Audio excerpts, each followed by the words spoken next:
Hello and welcome to this special broadcast. In a little while, we'll be bringing you a live event where the Prime Minister shall be attending a media event. But first, let's look at the headlines we are tracking at this hour.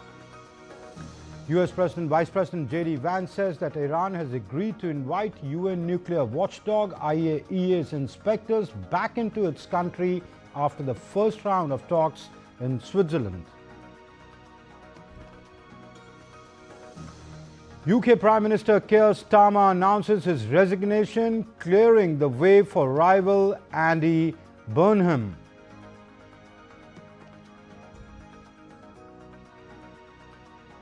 And 3 dead in France due to extreme heat. Almost 2,700 French schools closed or asked to modify timetables. Red warning also issued in parts of England and Wales for later this week.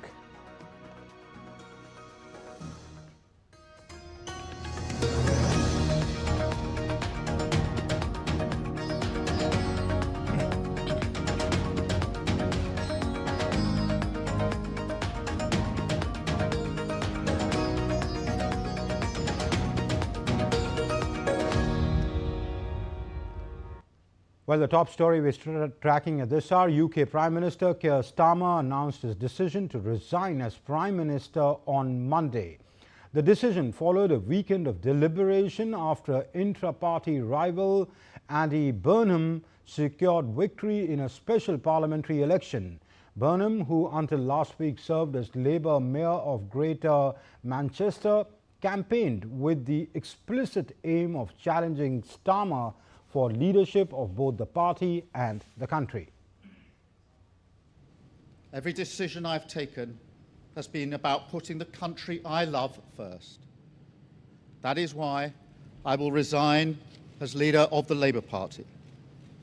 I have spoken to His Majesty the King this morning to inform him of my decision. I will ask the National Executive Committee of the Labour Party to set out a timetable with nominations opening on the 9th of July and completed by the summer recess.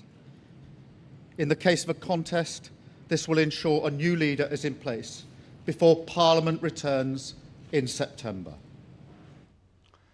European Union Chief Ursula von der Leyen praised British Prime Minister Keir Starmer for bolstering European security after he announced his resignation. She posted on X, and I quote, "It can take many leaders years to grow into statesmen you have become in just 2 years. European and Ukrainian security is stronger because of you. Thank you, dear Keir." German government has praised British Prime Minister Keir Starmer as a reliable partner on Monday, hours after Starmer said he would resign. At a routine press briefing, the spokesperson for the Chancellor Friedrich Merz, Stephen Cornelius, said that Germany expected a E5 or a European Group of 5, that's France, Germany, Italy, Poland and the United Kingdom meeting scheduled for Wednesday in Berlin to proceed as planned. The German government has always found Keir Starmer to be a reliable and close partner in foreign policy matters, particularly regarding Ukraine-related questions. The planned European Group of 5 meeting is part of the preparations for the NATO summit, and we expect that it will proceed as planned. The Kremlin said on Monday that the departure of the British Prime Minister Keir Starmer, a strong supporter of Ukraine, was unlikely to change what it characterized as London's hostile attitude towards Russia. Kremlin spokesman Dmitry Peskov told reporters that Starmer has not done anything to distinguish himself on the issue of British-Russian relations. Peskov added that he has always been in favor of keeping the relations at a zero level. The United States and Iran have entered a critical new phase of diplomacy as senior officials from both countries met in Switzerland to negotiate a broader settlement aimed at ending months of conflict and reducing tensions across West Asia. The talks, which were being held at Bergenstock Resort near Lake Lucerne, follow the signing of a 14-point memorandum of understanding that established a 60-day ceasefire and opened the door to direct technical negotiations on several contentious issues. Speaking after negotiations with Iranian officials at the Swiss resort of Bergenstock, U.S. Vice President J.D. Vance said that Iran has agreed to invite UN nuclear watchdog IAEA's inspectors back into its country after the first round of talks. We, and this is probably what we're most excited about as Americans, the Iranians have agreed to invite IAEA inspectors back into their country. That is a major milestone for the American people and the first step in permanently denuclearizing or permanently ending a nuclear weapons program in Iran. And that's exactly what we wanted to do. That's exactly what we asked to happen. We made a lot of great progress on other nuclear talks. And that leads me to the final thing that we wanted to accomplish, which is actually set up the process for the technical negotiations that will follow. Our teams working with the Iranians, the Qataris, and the Pakistanis made great progress yesterday. They will continue to work at the technical level with the teams here in Bergenstock, and then those technical negotiations are going to continue over the weeks and days to come. We wanted to set up a structure for that so that you could have proper political oversight, but obviously, as much as this place is very beautiful, I can't stay here for the next 60 days. I'm about to go back home to the United States, but the technical teams are going to be working with proper oversight to make sure that we're accomplishing the objectives that matter for everybody. Vance also informed that the Strait of Hormuz remains open as U.S.-Iran talks show strong momentum. Technical negotiations continue and no final agreement has been reached yet. We wanted to build a mechanism for keeping the Strait of Hormuz open. It is open. We've seen, of course, gas prices and oil prices come down, millions and millions of barrels of crude and natural gas flowing through the Strait of Hormuz that weren't flowing before. But we also wanted to make sure that we actually set up the coordination mechanism so that we could demine the Straits of Hormuz, so that when there are the conflicts that inevitably come up, we can make sure we work through them rather than that leading to escalation, and that is exactly what we did yesterday. And after a bit of de-escalation in West Asia, the status of the Strait of Hormuz is uncertain once again, and that keeps economies worried about higher prices for oil and gas. In Germany, mostly farmers are worried these days, and they are asking the government to intervene. Lars Holter with Deutsche Welle joins me for more on that story from Berlin. Lars, what can you tell us about the current situation? Indeed, German farmers are finding themselves in the same situation as many others across Europe, including businesses and regular consumers, of course. High gas prices have led to higher prices at the pump, and even the recent de-escalation in the Gulf region hasn't brought prices down significantly. However, we here in Germany did get some reprieve from the government in recent months, as Berlin lowered taxes on gasoline and diesel by 17 cents. That did actually lead to lower prices at the pump, as gas stations did pass on these savings. However, this tax rebate was said to be temporary. It's running out, and more than anyone, farmers are worried because they're coming up their busiest time of the year. For the agricultural sector, the harvest season begins in July and it runs until mid-November, starting soon with grain and rapeseed, followed later by potatoes, maize, beets and vegetables. And once the harvest is actually brought in, work continues with post-harvest soil cultivation and the fall sowing season. Okay, last, but why does the agriculture sector think they are being hit harder than other businesses or consumers?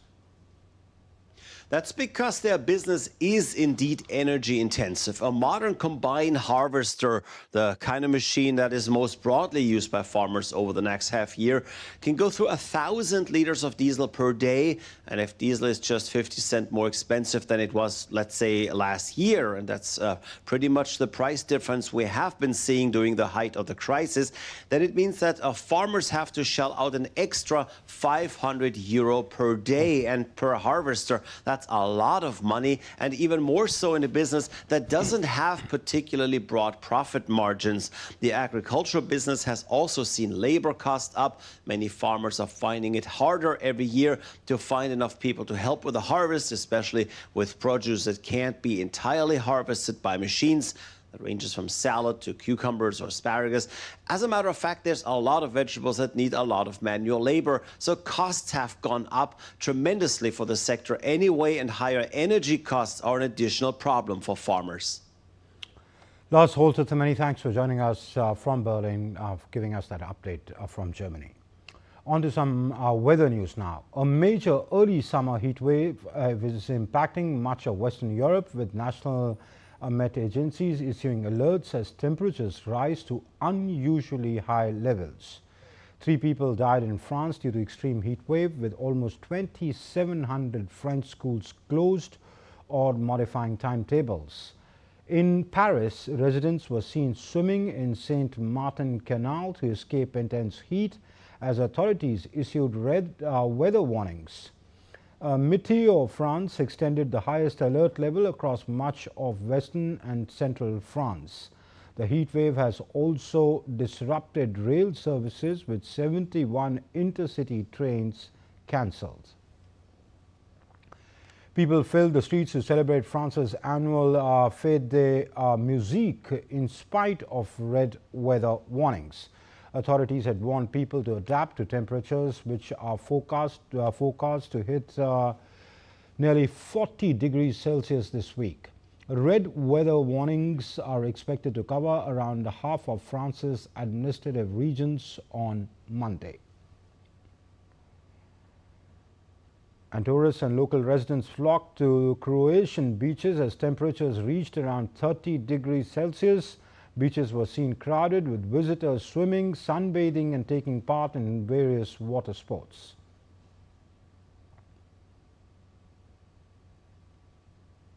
In Belgium, wildlife refuges are reporting a surge in heat-stressed animals as temperatures reached around 34 degrees centigrade. Rehabilitation centers report being overwhelmed with animals, with some forced to close due to limited resources. Temperatures in Belgium are expected to rise further from Monday. And Britons soaked up the heat on summer solstice on Sunday as temperatures spiked across Europe, with the Met Office expanding its amber extreme heat warning for Monday and Tuesday. Red warning also was issued in parts of England and Wales for later this week. Temperatures in the next few days are forecast to climb up to 36 or 37 degrees Celsius in parts of the United Kingdom. A surge of hot air from the Sahara, driven by an African anticyclone, is creating a heat dome over Western and Central Europe, trapping heat and pushing temperatures higher day after day. China has announced new export controls targeting 10 American companies involved in defense and rare earth mining, in a fresh escalation of trade and technology tensions with the United States. The measures come in response to Washington's recent decision to blacklist dozens of Chinese firms accused of supporting China's military. Beijing said the export controls are aimed at safeguarding national security and will restrict the supply of dual-use items to the affected U.S. companies. China has also barred government agencies from producing products from 46 American defense firms, including Lockheed Martin, Raytheon and Boeing's defense division. The move adds to growing friction between the two countries over technology, defense and Taiwan, despite recent efforts by both sides to stabilize bilateral ties. Colombian right-wing candidate Abelardo de la Espriella secured a narrow victory in presidential elections, winning support with pledges to crack down on crime and strengthen the economy. With almost all the votes counted, Abelardo da Espriella held 49.66% of the vote. His rival, left-wing Senator Ivan Cepeda, followed closely with 48.7% votes. Supporters of the Trump-backed candidate Alvarado took to the streets to celebrate his victory. In his first address, De la Espriella said that all citizens' rights would be respected and there would be no reprisals from during his term. Voy a gobernar para I will govern for all Colombians, for those who voted for me and for those who choose another candidate. There will be no winners or losers. There will be no reprisal, no persecution, because in democracy there are no irreconcilable enemies. Democracy works precisely when the people decides freely and their freedom will be protected. precisamente cuando el pueblo decide. U.S. President Donald Trump congratulated De La Espriella on social media, saying that the right-wing candidate had won big in the country's presidential election. U.S. Secretary of State Marco Rubio also congratulated De La Espriella on his victory, saying the Trump administration looks forward to working with the new government to strengthen ties as Colombia's best days lie ahead. Ethiopian Prime Minister Abiy Ahmed's Prosperity Party won a landslide victory in legislative polls held on the 1st of June, giving it almost 90% of the seats. The National Election Board released results on Sunday. The ruling Prosperity Party won more than 90% of the available seats in 2021 parliamentary elections, securing 438 of the 486 seats in the House of People's Representatives. The Prosperity Party was considered the overwhelming favorite in the country of 130 million, facing a divided opposition that did not field candidates in many constituencies. The Commission said that 143 polling stations did not open on election day due to security concerns, adding that voting was interrupted in several locations in Amhara and Oromia. Albanian protesters marched through Tirana on Sunday, demanding the resignation of Prime Minister Edi Rama and opposing a luxury resort development planned by U.S. President Donald Trump's son-in-law, Jared Kushner. The project, expected to cost around 5 billion euros, has provoked outrage in the Balkan country because of its location near a protected wetland home to flamingos, seals and sea turtle nesting sites. Australian police seized a record 2.7 tons of cocaine hidden in plastic tubs buried underground on the outskirts of Sydney. It was the largest cocaine haul in the Australian history. A joint organized crime investigation force said in a statement. Police alleged that a Sydney-based organized crime group arranged for a foreign vessel to offload cocaine in North Queensland before moving it to Sydney for distribution. People discovered the cocaine on Friday in plastic tubs buried in underground bunkers that were concealed by false floors. It was found at the back of a property in Londonderry, a semi-rural northwestern suburb of Greater Sydney. Officers arrested two men aged 21 and 25 who allegedly tried to run away. All right, let's go over live to the national capital, where Prime Minister Narendra Modi has arrived for a summit at Republic Bharat. That's a television channel or television network of India. The summit is named Greater Power India Nation First. Let's cut across. Millions of hearts worldwide. Please welcome the master of melody, the voice of soul and music legend, Padma Shri awardee Hari Haran, who will present two songs for you.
Ghanshyam मनमोहना Muralidhar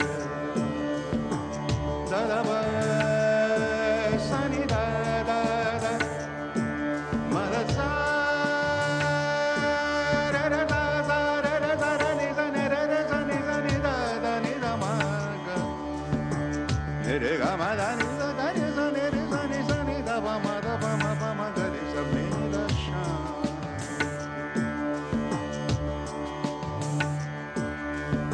Govind तू मधुसूदना गोविंद तू मधुसूदना योगेश्वरा नंदलाल तू योगेश्वरा नंदलाल तू गोविंद तू मधुसूदना योगेश्वरा नंदलाल तू मेरा कान्हा लगना गया मेरा कान्हा तू गोपाल तू सुमिरन करूं चिंतन करूं पूजन करूं तेरी वंदना मेरा श्याम तू घनश्याम तू मनमोहना मुरलीधर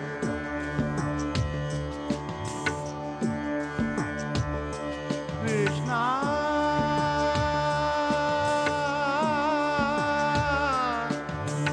कृष्णा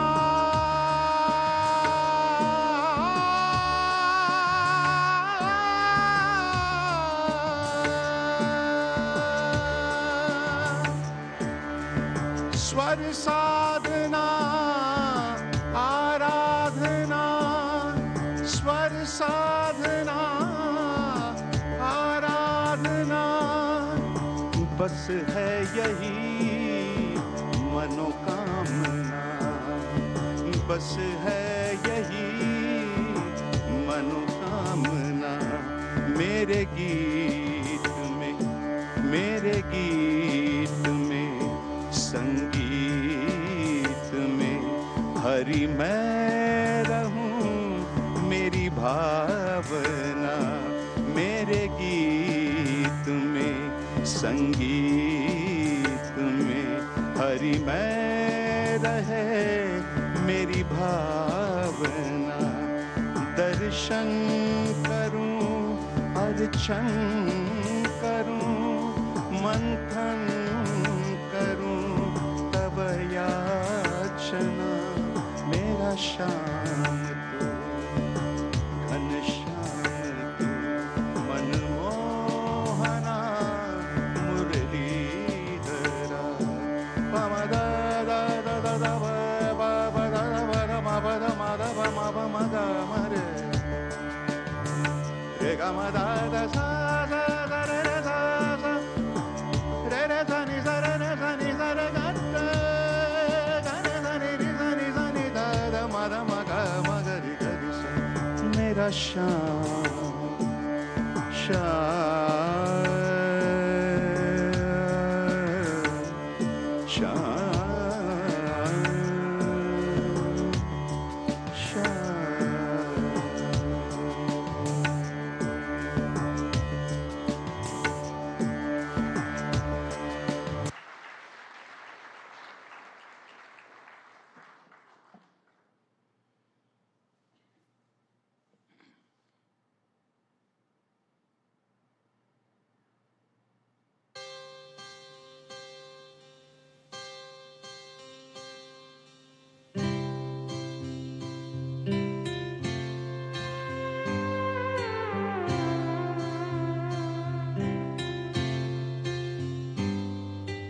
भारत हमको जान से प्यारा है, सबसे न्यारा गुलिस्तां हमारा है। भारत हमको जान से प्यारा है, सबसे न्यारा गुलिस्तां हमारा है। सदियों से भारत भूमि दुनिया की शान है। भारत माँ की रक्षा में जीवन कुर्बान है। भारत हमको जान से प्यारा है। सबसे न्यारा गुलिस्तां हमारा है।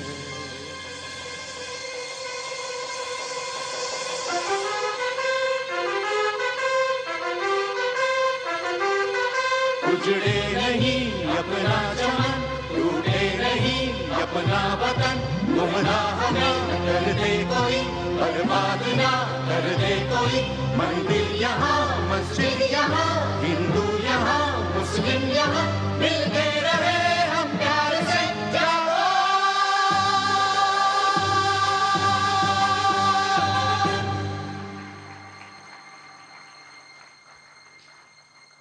हिंदुस्तानी नाम हमारा है। सबसे प्यारा देश हमारा है। हिंदुस्तानी नाम हमारा है। सबसे न्यारा देश हमारा है। जन्मभूमि है हमारी, शान से कहेंगे हम। सब ही तो भाई भाई प्यार से रहेंगे हम। हिंदुस्तानी नाम हमारा है।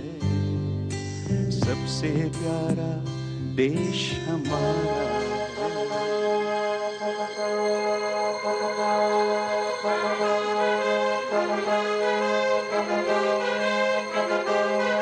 आसाम से गुजरात तक, बंगाल से महाराष्ट्र तक, जाति कहीं गुण एक है, भाषा कहीं सुर एक है। कश्मीर से मद्रास तक कह दो सभी हम एक है। आवाज दो हम एक है। जागो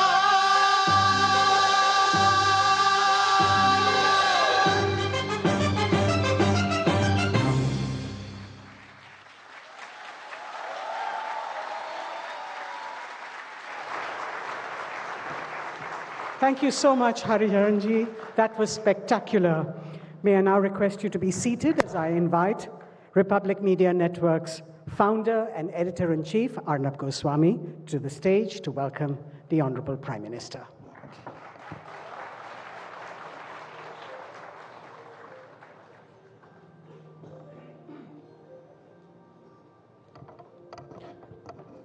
प्रधानमंत्री नरेंद्र मोदी जी, बहुत बहुत आभार. We are very grateful to you on behalf of the Republic Media Network, हम सब की ओर से, and on behalf of all our audience and all the viewers of Republic Media Network, जो हर भाषा में आज भारत और पूरे देश में इस प्रोग्राम को स्ट्रीमिंग और टेलीविजन में देख रहे हैं. On behalf of all our viewers, I welcome you, Pradhan Mantri ji, to the Republic Summit. Thank you very much, sir. Thank you. Thank you. Thank you, Prime Minister. It is my honor and my privilege to welcome our beloved Prime Minister to this wonderful occasion of the Republic Summit, which is talking about great power India. Last time prime minister हमारे event में मार्च 6 तारीख को 2025 को इधर इस occasion में थे, और prime minister always makes records. I want to congratulate you first, sir, for becoming the longest serving elected Prime Minister of India in our country's history. And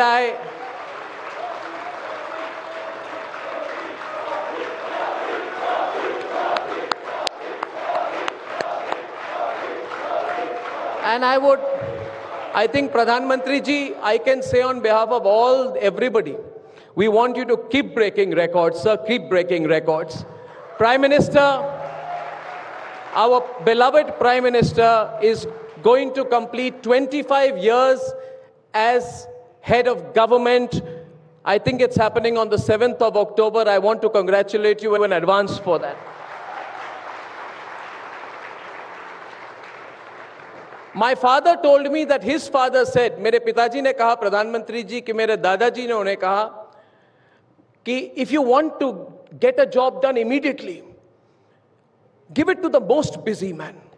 He will do it. I want to tell you what the busiest man in the country has done in the last 1 year. First, during COVID, even the critics, the worst critics will admit that instead of negativity, Prime Minister Narendra Modi turned a pandemic into an opportunity to give 300 million vaccines to the world. He doesn't believe in negativity. And we are behind you, sir. This year, so many people said that India will come under the deluge of the global economic crisis. You heard all that negativity? You know all that negativity?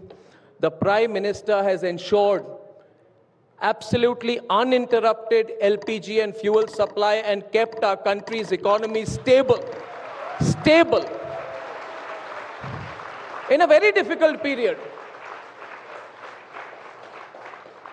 अब मैं थोड़ा हिंदी में बोलूंगा प्रधानमंत्री जी आजकल आपके in front of you I like to practise my Hindi लोग कहते हैं कि कहनी और कथनी में पॉलिटिशियंस का फर्क होता है प्रधानमंत्री ji you may not remember but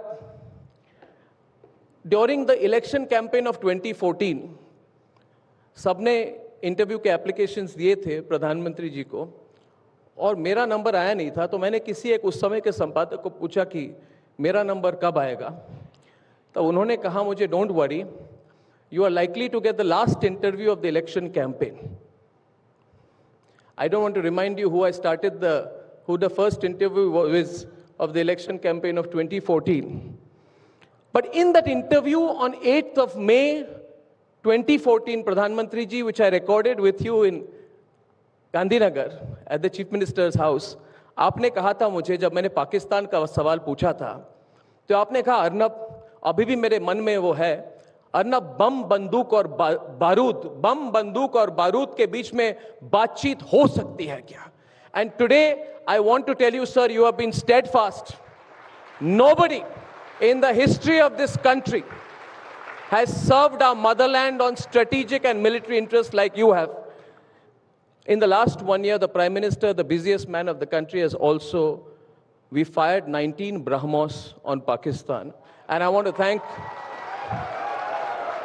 during Operation Sindoor, sir, I remember rongte khade ho gaye the, when at 1:45 in the morning, I think it was 6th of May, you remember the morning of 6th of May, when we saw those fireballs and we said, we have the power.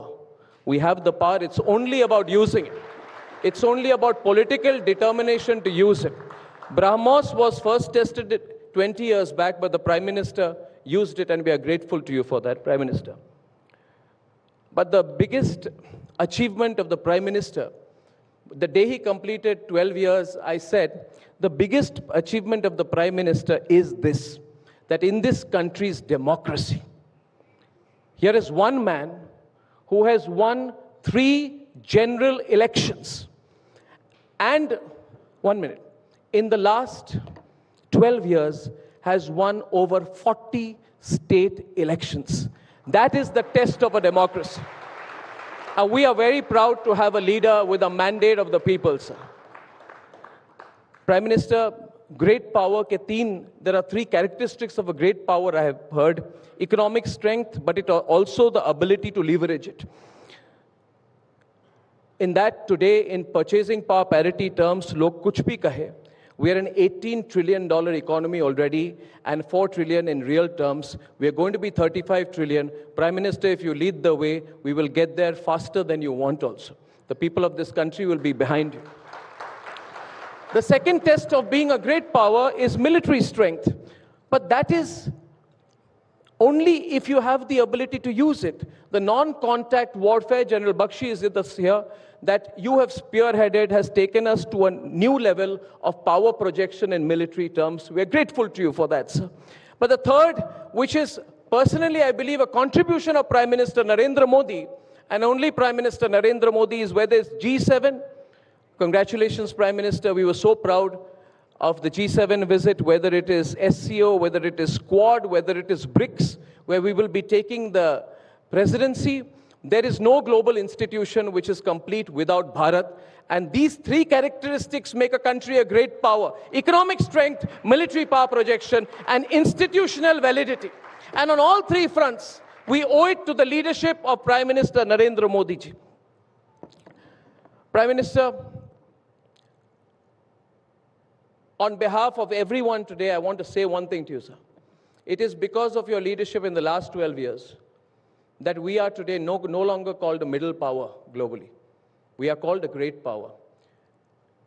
And I'm much younger to you, but I'll make one short prophecy, sir.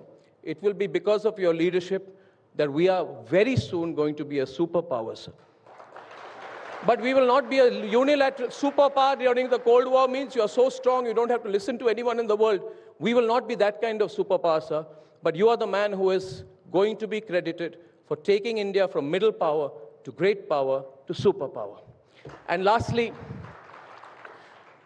we want to thank you for one more thing, which is Saman Afsar, जिसको अंग्रेजी में प्रधानमंत्री जी level playing field, एक निष्पक्ष मुकाबला, a free competition, which was not possible.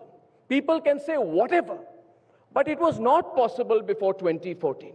Today we have people like Sridhar Vembu before us. We are so proud of what he has achieved. He has been able to achieve it because of the level playing field this country now provides to entrepreneurs and everyone. Pradhan Mantri ji, this network is unique because every member of the founding team of this network is from a middle class background, without any capital, without any privilege. All of you have known me. My family is here. I can tell you we are from very humble, simple, middle class backgrounds. Without a level playing field, we are nothing. We don't have wealth, we don't have capital, but we have hunger. We want the opportunity, but we did not get the level playing field. The ecosystem that is not happy with all of India getting a level playing field are the people who have a negative mindset. But they are not representing the will of the people of India. The will of the people of India are those people who listened to you. In 2018, when you gave me the great honor, Pradhan Mantri ji, you came to Mumbai for the First Republic Summit. And I want to end with one quote you said then. Aapne kaha, the country with the world's youngest population cannot afford to dream small. You have taught this country to dream, sir. We had lost confidence in ourselves. You have taught this country to dream. And so when I listened to you on 15th August 2022, when you spoke about Viksit Bharat, I said that you have now given us a charter for the next 20 years. I assure you, on behalf of everyone who's watching today, that this country stands with you, and Viksit Bharat, we will not make you wait till 2047, sir. We will achieve it much before that. We are grateful for your leadership. We are grateful to you for coming. Thank you so much, Pradhan Mantri Narendra Modi ji, for coming to the Republic Summit. Thank you very much. Thank you, sir.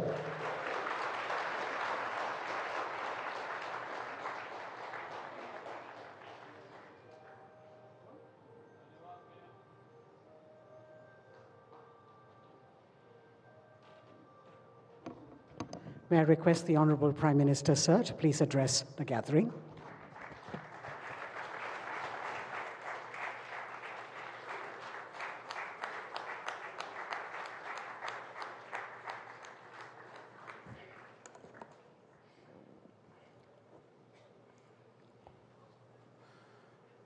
स्वर साधना मनोकामना आराधना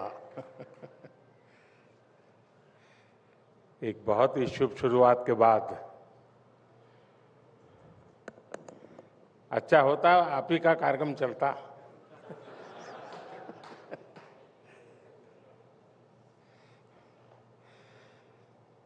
आप सबको नमस्कार। Republic TV network के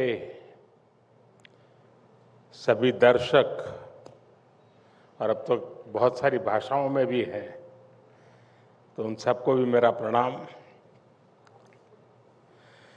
मैं इस summit में हिस्सा लेने आए सभी साथियों का भी अभिनंदन करता हूं।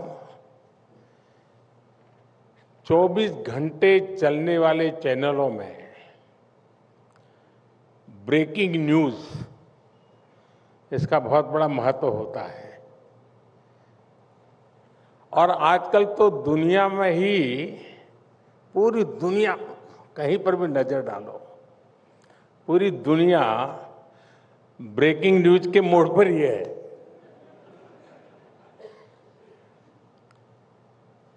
और इतनी भागदौड़ में आप सभी इस समिट को होस्ट कर रहे हैं,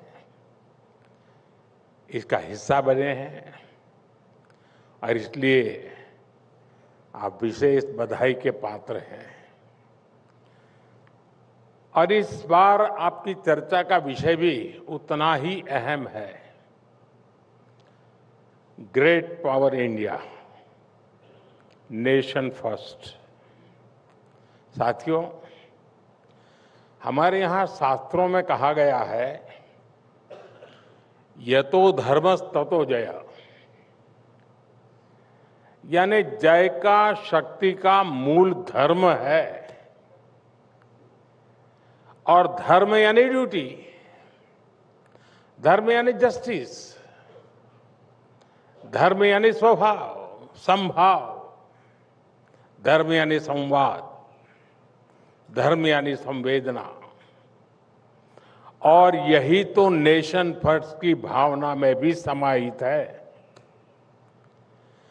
भारत अपनी पावर को इसी लेंस से देखता है, इसी तराजू पर तोलता है। साथियों, भारत की एक और विशेषता है, और अब तो दुनिया ने भी मान लिया है, हम किसी क्षणिक घटना पर उतावले होने वाले देश नहीं है।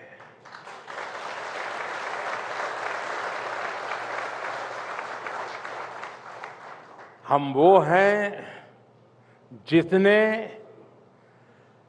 विकास और विनाश देखा भी है, झेला भी है। हम वो देश हैं जिसके जहन में युगों की मेमोरी चिप लगी हुई है। हम युगों की मेमोरी चिप वाले नेशन है, और इसलिए भारत जो कर रहा है, और ये मैं बहुत जिम्मेवारी के साथ कह रहा हूं, भारत जो कर रहा है वो आने वाले 1000 वर्ष का फ्यूचर लिखने वाला है।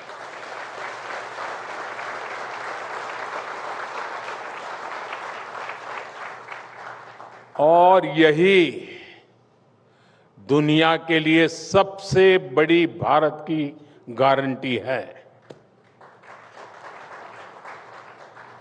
भारत फास्ट ग्रोइंग इकोनॉमी भी है, एक क्रेडिबल इकोनॉमी भी है,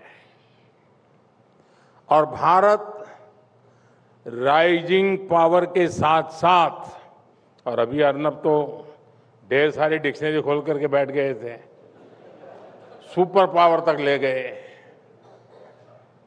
लेकिन मैं इतना जरूर कहूंगा कि भारत रिलायबल पावर है।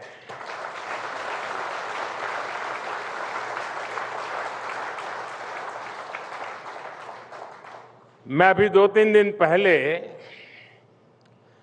जी समिट से लौटा हूं, और दुनिया का हर नेता, हर देश इस बात को भली भांति समझता है कि आज के भारत के लिए नेशन फर्स्ट ही सबसे बड़ा मंत्र है, सबसे बड़ा सिद्धांत है।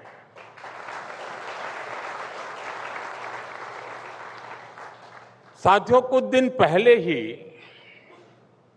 हमारी सरकार को 12 साल पूरे हो चुके हैं। उसके लिए भी अर्नब ने काफी बड़ा आपको तालियां बजाने के लिए मजबूर कर दिया। पिछले 12 वर्षों के जो भी सिद्धियां देश की रही है, उनके मूल में अगर आप तराजू से तोलोगे, हर निर्णय, हर कदम, हर प्रयास, उनके मूल में राष्ट्र प्रथम की भावना ही केंद्र में है। स्वच्छ भारत अभियान से लेकर मेक इन इंडिया, खादी खरीदने पर जोर, स्थानीय वस्तुएं खरीदने पर जोर, ये सारे इनिशिएटिव इसलिए सफल हुए क्योंकि देश की जनता ने देश को सबसे ऊपर रखते हुए अपना कर्तव्य निभाया। देश के नागरिकों को मैं सलाम करता हूं। साथियों, यहां हमारे साथी श्रीधर वेम्बू जी बैठे हैं। जब हमारे उद्यमी नेशन फर्स्ट की भावना के साथ चलते हैं, जब वो देश की आवश्यकताओं को समझते हुए अपने लक्ष्य बनाते हैं, तो संस्थाएं भी बनती हैं और देश भी समृद्ध होता है।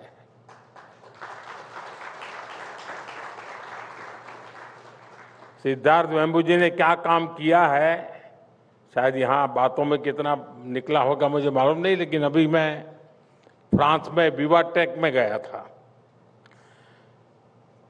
करीब 1.5-2 लाख नौजवान वहाँ होंगे।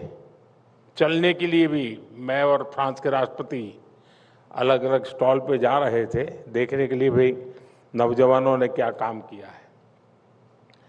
तो हम जोहो के स्टॉल पे गए। मैं हैरान था जी, और गर्व होता था कि जोहो के स्टॉल पर यूरोप के नौजवानों की जो भीड़ लगी थी, और वो समझना चाहते हैं कि ये क्या है दुनिया में नई चीज। भारत में शायद उतनी चर्चा नहीं होगी जितनी मैंने वहां फ्रांस में देखी। बधाई हो आपको।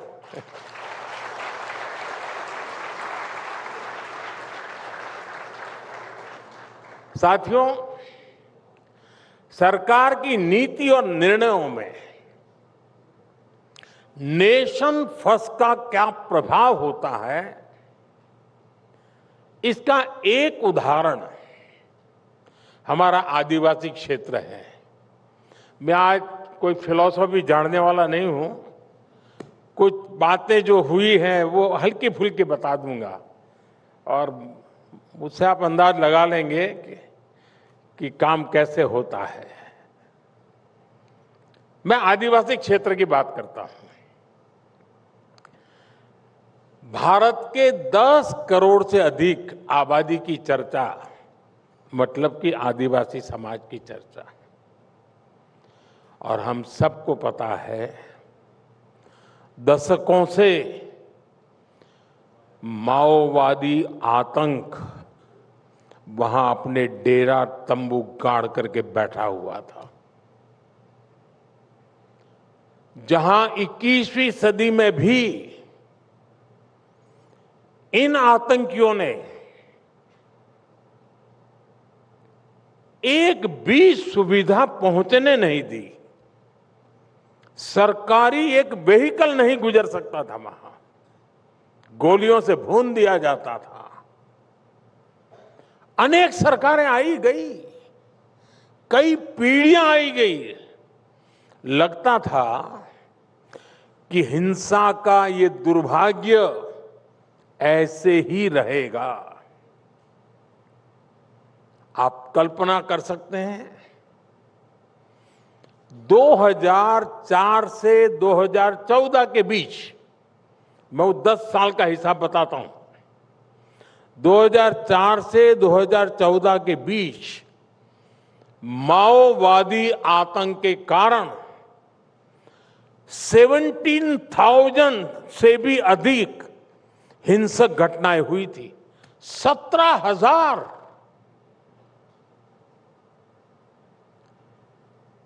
और करीब करीब 7,000 से ज्यादा जानें गई थी। साथियों, आज आपके लिए वन लाइन न्यूज होगा या टीवी पे आधे घंटे डिबेट होगी कि माओवादी आतंकवाद खत्म हो गया। चीजें ऐसे नहीं होती हैं, उसके लिए खपना पड़ता है।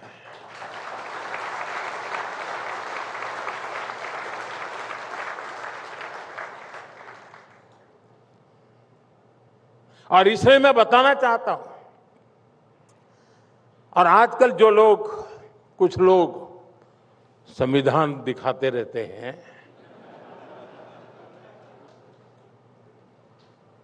लेकिन जब ये लोग सरकार में थे और नक्सल प्रभावित इलाकों में संविधान का नाम लेने पर गोली मार दी जाती थी, और तब ये लोग चुप बैठे थे। तब उनके हाथों में संविधान नहीं दिखता था, कांप रहे थे उनके हाथ। उस दर्दनाक स्थिति से कांग्रेस को कोई खास फर्क नहीं पड़ता था। साथियों, 2014 के बाद हालात को बदलने के लिए हम राष्ट्र प्रथम के भाव से आगे बढ़े, हम निकल पड़े।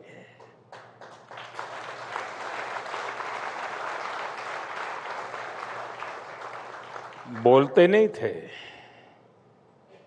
बताते भी नहीं थे, करते जरूर थे।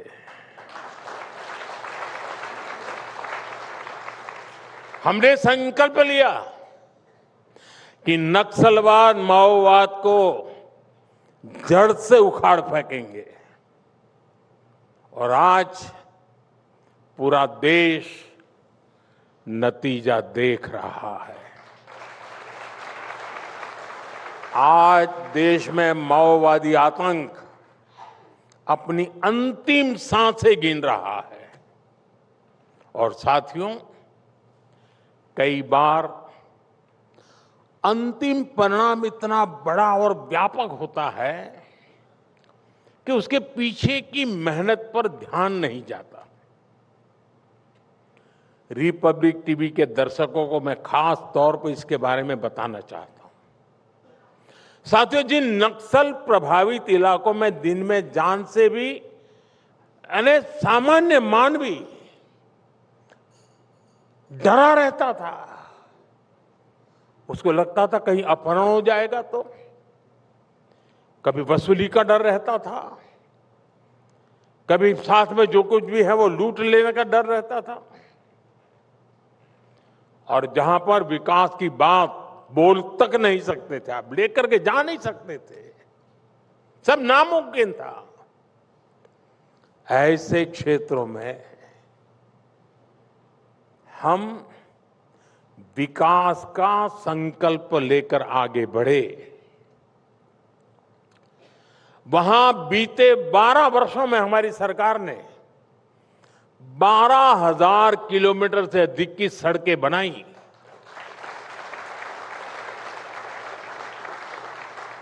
और कई बार तो हमने देखा कि सड़क बनाने के जो हमारा साजो सामान होता उसको जला दिया जाता था,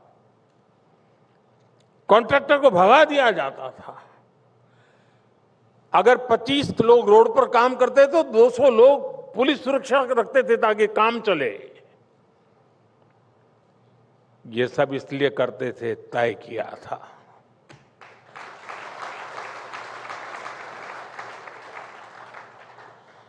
साथियों, 9,500 से अधिक मोबाइल टावर बनाए। एक टावर नहीं लगने, और लगा हुआ टायर तोड़ देते थे। क्योंकि उनको हमेशा वहां आक्रोश पैदा करना था। करीब 45,000 गांवों में मोबाइल कनेक्टिविटी पहुंचाई। नक्सल प्रभावित जिलों में 1800 अधिक बैंक ब्रांच खोली गई। करीब 75,000 बैंकिंग कॉरेस्पोंडेंट और 6,000 से अधिक नए पोस्ट ऑफिस बनाए। सिर्फ बम बंदूक और गोली के सहारे काम नहीं किया है साथियों, हमने दिलों को जीतने के लिए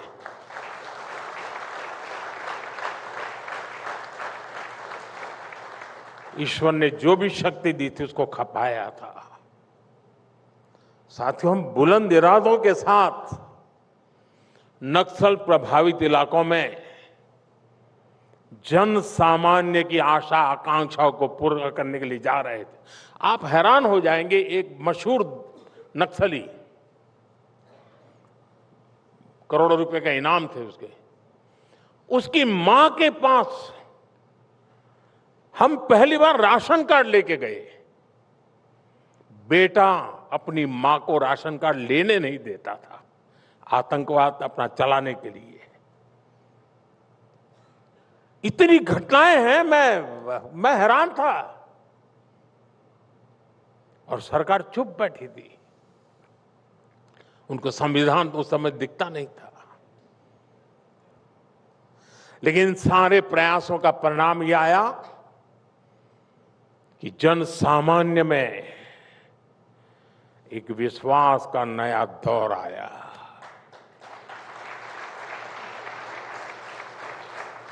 आज आप देखिए, बस्तर जैसे इलाकों में बम बंदूक नहीं, बस्तर ओलंपिक्स की धूम है।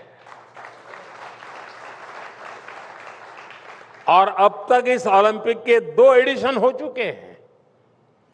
पहली बार 1.5 लाख से अधिक युवाओं ने और दूसरी बार करीब 4 लाख युवाओं ने बस्तर ओलंपिक्स में हिस्सा लिया। यानी जहां कभी टेरर था, वहां टैलेंट को अवसर मिल रहा है, वहां स्पोर्ट्स फल फूल रहा है। साथियों, 12 वर्षों के इस सेवा काल की एक और बड़ी सिद्धि रही है। ये सिद्धि है निराशा से निकलकर आशा आकांक्षा सबसे भरे भारत का निर्माण।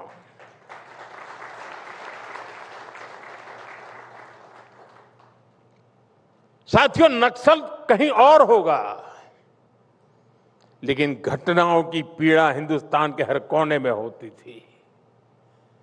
और जिस समय नक्सल खत्म होने की बातें आने लगी, तो विश्वास सिर्फ नक्सल इलाके का नहीं, हिंदुस्तान के कोने कोने में जगने लगा। 2014 से पहले के 10 वर्षों में जो कांग्रेस सरकार चली, उससे नाराजगी केवल गवर्नेंस की नहीं थी, तब देश की निराशा इससे कहीं अधिक थी। देश उम्मीद खो चुका था। लोगों को लगता था कि कुछ हो ही नहीं सकता, कुछ बदल ही नहीं सकता। साथियों, पिछले 12 वर्षों में भारत ने उसी निराशा को आशा में बदला है।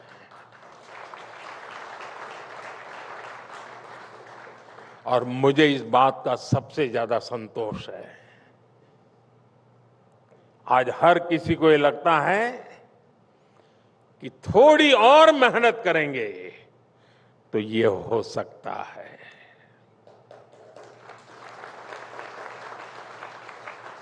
वो दिन चले गए जब एक ही बात सुनाई देती थी, कतई नहीं हो सकता, कतई नहीं हो सकता। वो जमाना चला गया, आज ये होकर रहेगा। ये जो भाव आया है, यही भारत की असली सिद्धि है और यही रियल पावर है। चुनौतियों तो आज भी बहुत है और हमेशा रहेगी। और चुनौतियां बहुरूपिया होती हैं, वो नए नए अवतार में सामने आती रहती है। अरे आएगी, जिस रूप में आएगी, जंग उससे भी लड़ लेंगे जी, और जीत भी लेंगे। लेकिन ये हो सकता है और हम ये करके रहेंगे। जब इस भाव से देश आगे बढ़ता है, तब सपने पूरे होते हैं। साथियों, मैं यहां भारत के 100 से ज्यादा जिलों और 500 से ज्यादा ब्लॉक्स की चर्चा करना चाहूंगा। ये विकास के हर पैरामीटर पर पीछे छूट गए थे और पहले की सरकार ने इन पर पिछड़ा होने का ठप्पा लगा दिया था। ये तो बैकवर्ड डिस्ट्रिक्ट है, ये तो बैकवर्ड इलाका है। हमने देश के इस बहुत बड़े क्षेत्र को पिछड़ेपन की निराशा से बाहर निकालकर डेवलपमेंट की एस्पिरेशन जगाई। सबसे पहले तो हमने पहचान ही बदल दी। हमने कहा ये एस्पिरेशनल डिस्ट्रिक्ट है, ये एस्पिरेशनल ब्लॉक है। हमने एस्पिरेशनल डिस्ट्रिक्ट का प्रोग्राम बनाया, एस्पिरेशनल ब्लॉक का प्रोग्राम बनाया, और सरकार ने विकास के हर पैरामीटर पर बहुत बारीकी से काम शुरू किया। क्योंकि इस डिस्ट्रिक्ट में ये 3 पहलू हैं, पहले उसमें से बाहर निकलो। यहां 6 पहलू हैं, पहले इसमें से बाहर निकलो। बड़ा फोकस वे में काम शुरू किया। आज ये एस्पिरेशनल डिस्ट्रिक्ट और ब्लॉक्स राज्य की ओवरऑल ग्रोथ को आगे बढ़ाने का काम करने लगे हैं। जो पहले ग्रोथ को पीछे खींचते थे, इन एस्पिरेशनल डिस्ट्रिक्ट में बहुत बड़ी आबादी गरीब थी, अभाव में थी। बीते वर्षों में 25 करोड़ गरीबों ने गरीबी को परास्त किया है।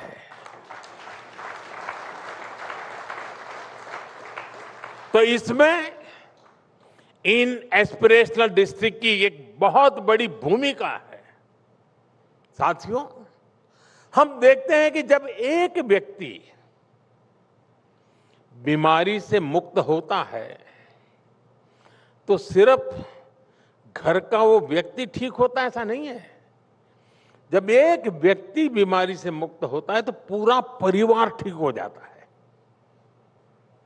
ऐसे ही जब घर का कोई एक बेटा बेटी कुछ अचीव करके आता है, तो सिर्फ वो व्यक्ति अचीव करके नहीं आता, वो पूरा परिवार अचीवमेंट से भर जाता है, विश्वास बदल जाता है। ऐसे ही जब कोई गरीबी से बाहर आता है, तो संपूर्ण समाज का फायदा होता है, देश का फायदा होता है।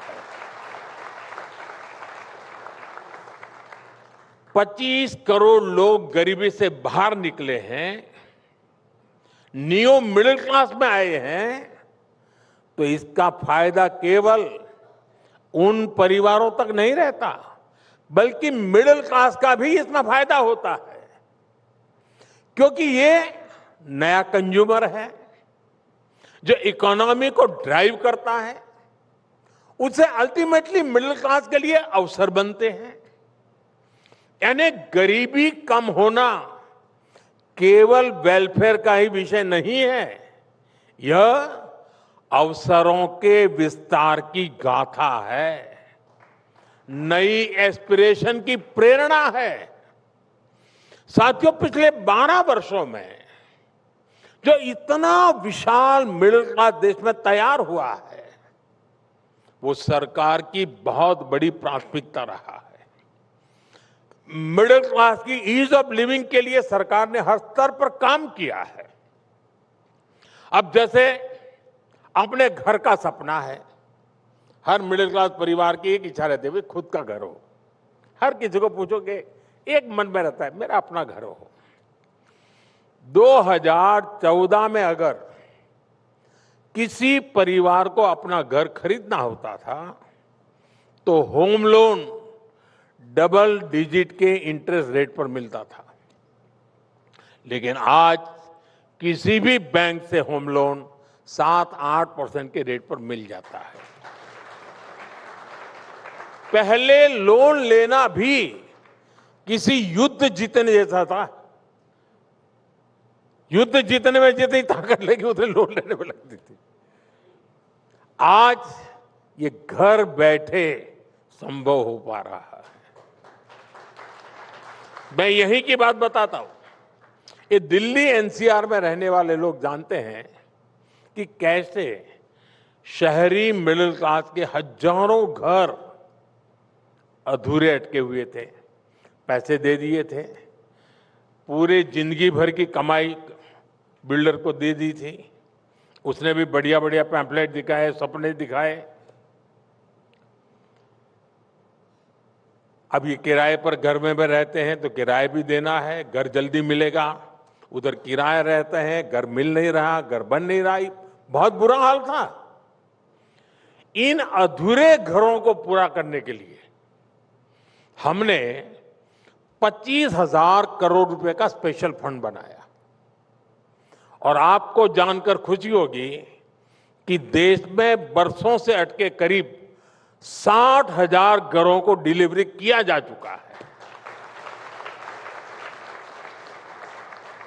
साथियों, एक और चीज है जो रोजमर्रा की जिंदगी को प्रभावित करती है।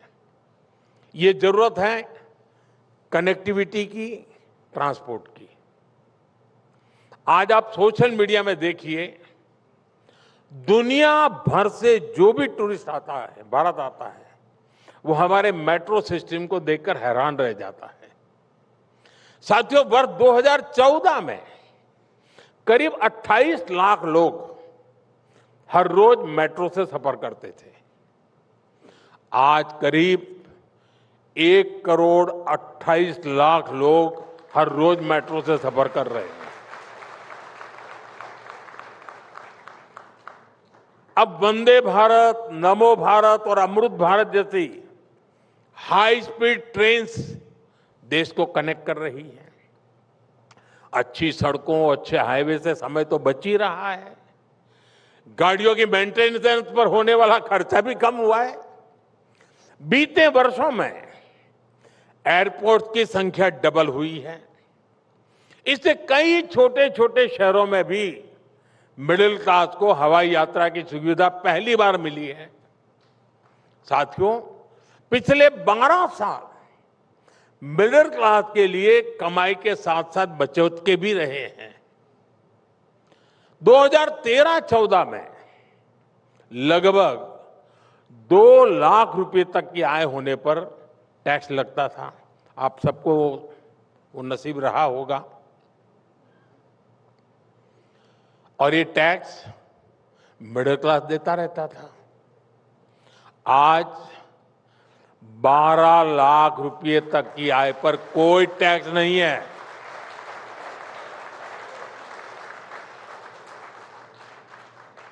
यानी टैक्स फ्री इनकम कई गुना बढ़ गई है। साथियों, जीएसटी रिफॉर्म के कारण भी मिडिल क्लास को बहुत सुविधा हुई है। टैक्स फाइलिंग का समय और खर्चा भी बच गया है, क्योंकि ये बहुत ही आसान हो गया है। घर बैठे ही आईटीआर फाइल हो रहे हैं। अगर कोई सेटलमेंट का इश्यू है तो फेसलेस हो रहा है। साथियों, मिडिल क्लास परिवारों में एक बड़ा खर्चा डायबिटीज या ऐसी लाइफस्टाइल से जुड़े इलाज का भी रहता है। जन औषधि केंद्रों पर 80% डिस्काउंट पर ऐसी दवाएं मिल रही है।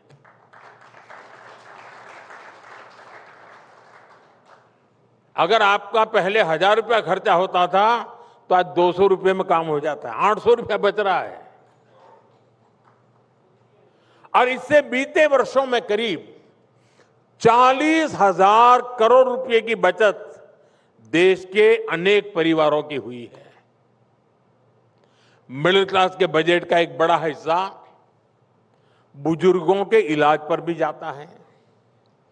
आज 70 वर्ष से ऊपर के हर नागरिक के लिए 5 लाख रुपए तक का मुफ्त इलाज उपलब्ध है। साथियों, एक सामान्य स्वभाव है कि जब कोई सुविधा लगातार मिलती है तो इंसान पहले की परेशानी भूल जाता है।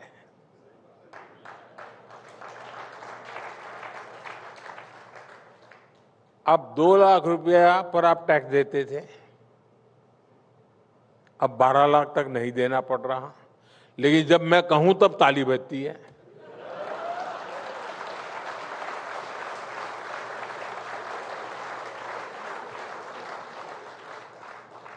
और बस में, ट्रेन में थोड़ी देर भी अगर कुछ मुसीबत आ गई तो ढेर सारी गालियां देना शुरू हो जाते, और यही क्लास सबसे ज्यादा बोलता है।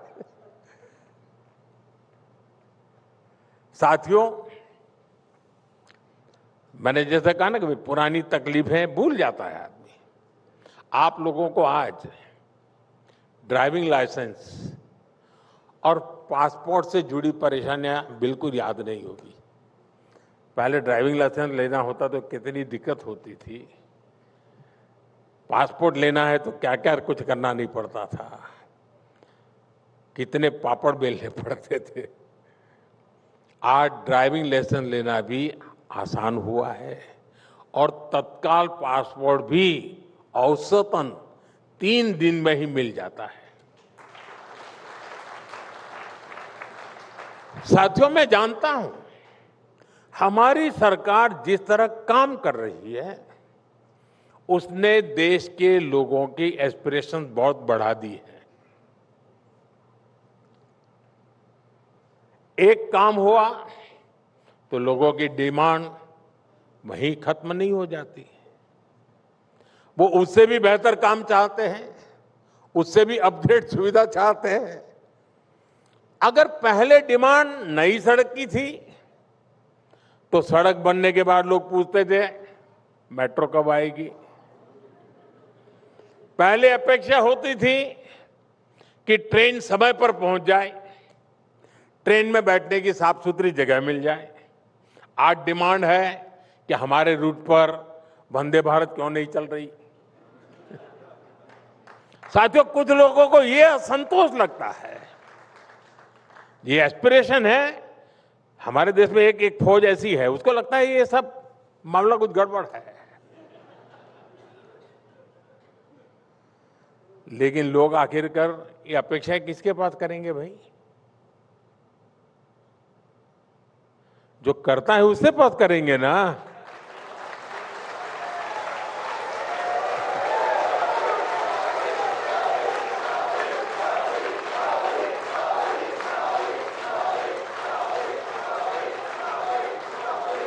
सामान्य लोग भी नहीं, पूरी कांग्रेस पार्टी कहती है कि जरा मोदी जी ये हो जाना चाहिए, ये होना चाहिए, कहते रहते ना।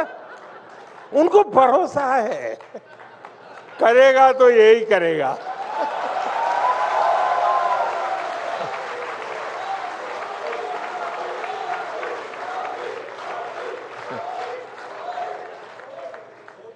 साथियों, एस्पिरेशंस वही होती हैं जहां लोगों को लगता है कि सपने पूरे हो सकते हैं। और भारत के युवाओं की, भारत के गरीब और मिडिल क्लास की यही एस्पिरेशन है। आज भाजपा एनडीए सरकारों की ऊर्जा बनी हुई है। साथियों, एक तरफ देश का बहुत बड़ा वर्ग एस्पिरेशनल है, तो दूसरी तरफ राजनीति की एक टोली है जिसका जीवन मंत्र बन गया है ऑलवेज अगेंस्ट।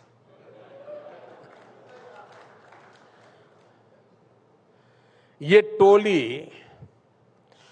क्रॉनिक डिससेटिस्फैक्शन यानी स्थायी असंतोष से भरी हुई है।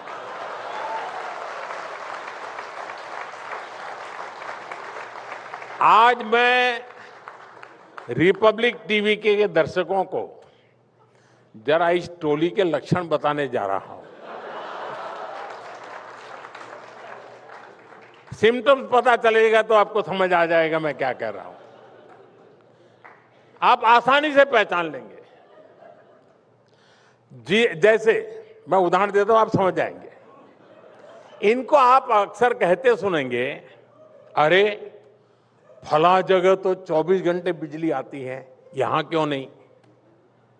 और अगले ही दिन ये लोग डैम्स का, सोलर पार्क का, थर्मल का, न्यूक्लियर प्लांट का विरोध करने के लिए डफली लेके आ जाएंगे।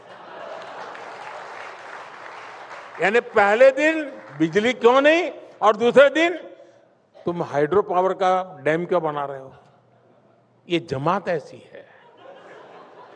ये वो लोग हैं जो खनिजों के खनन का विरोध करते थे, लेकिन आज पूछते हैं कि भारत का रेयर अर्थ मिनरल्स भंडार कहां है, सप्लाई चेन कहां है, और भारत में फलाने देश की तरह इलेक्ट्रिक व्हीकल का इकोसिस्टम क्यों नहीं है? ये वही लोग हैं जो कभी डेटा या आटा इसकी डिबेट चलाते थे। पहले डेटा की आटा, बड़ा मजा आता था।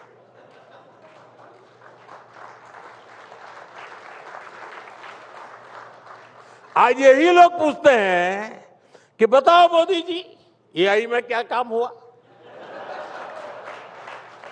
हद देखिए,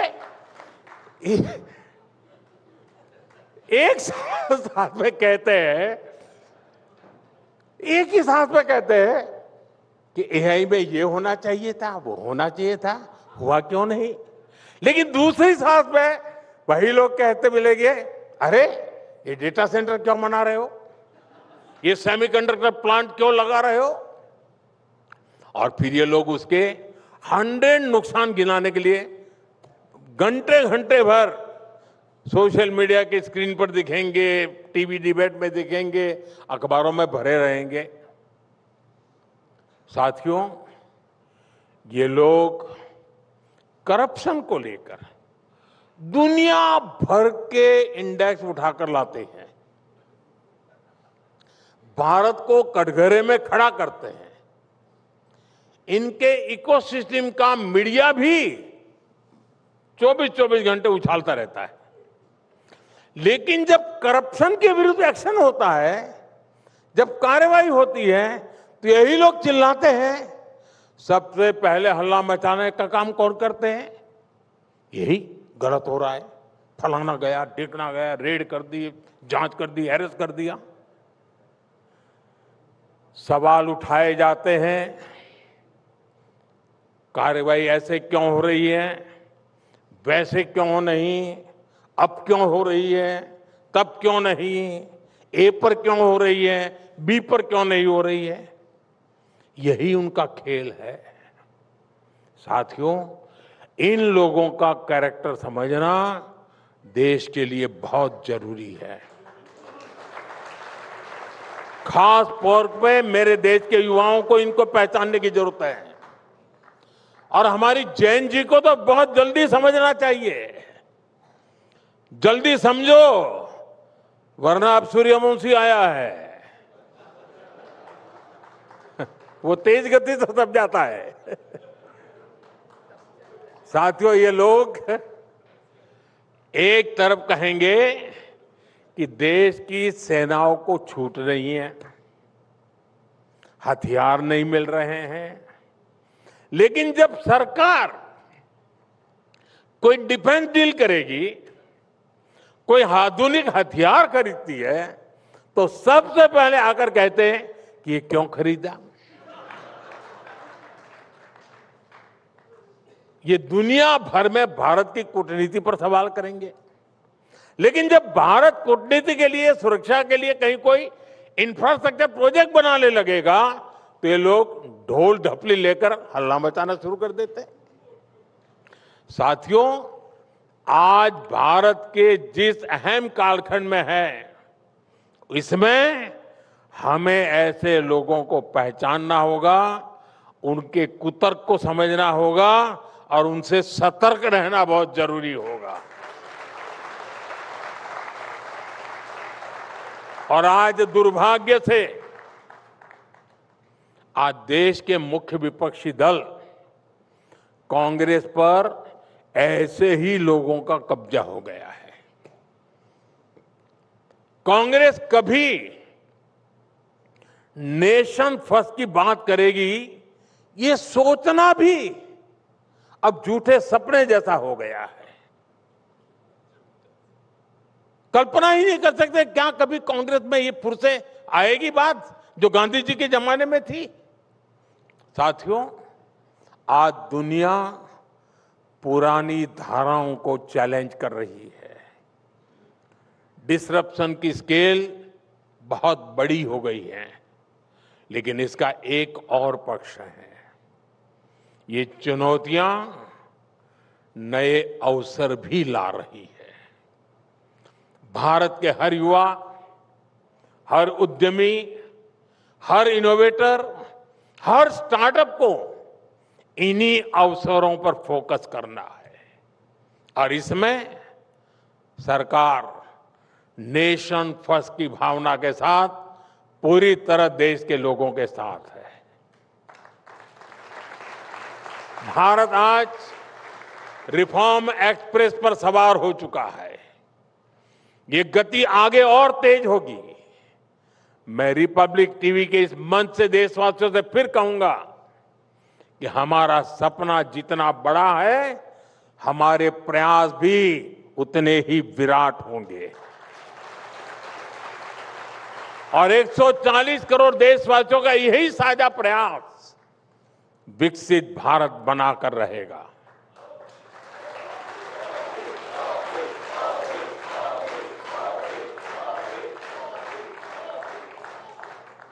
और आप में सब लोग, मैं विश्वास से कहता हूं, अपनी आंखों से विकसित भारत देखने वाले हैं।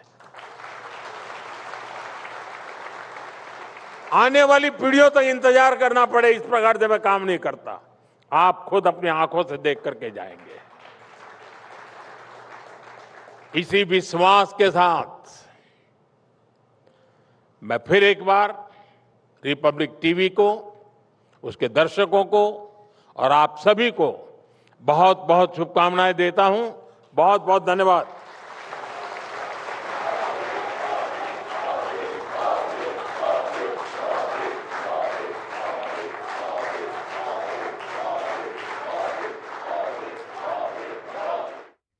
That was Prime Minister Narendra Modi addressing the Republic Bharat Summit, where he spoke about a lot of things. The summit was, the theme of the summit was Great Power India, Nation First. So he spoke about various strides in various sectors that the country has made. He said that along with being a rising power, India is a reliable power. The Prime Minister said that for India, Nation First is the highest guiding principle. He spoke about Maoist terror. He said that it is at its breathing its last in India. The Prime Minister said there is a shift in mindset from this can never be done to this will be done, and that is India's greatest achievement. He said the government is empowering the poor and the middle class. He said collective efforts of 140 crore Indians will realize the Viksit Bharat or developed Bharat dream. That's it in this special broadcast. Thank you for watching. Bye-bye.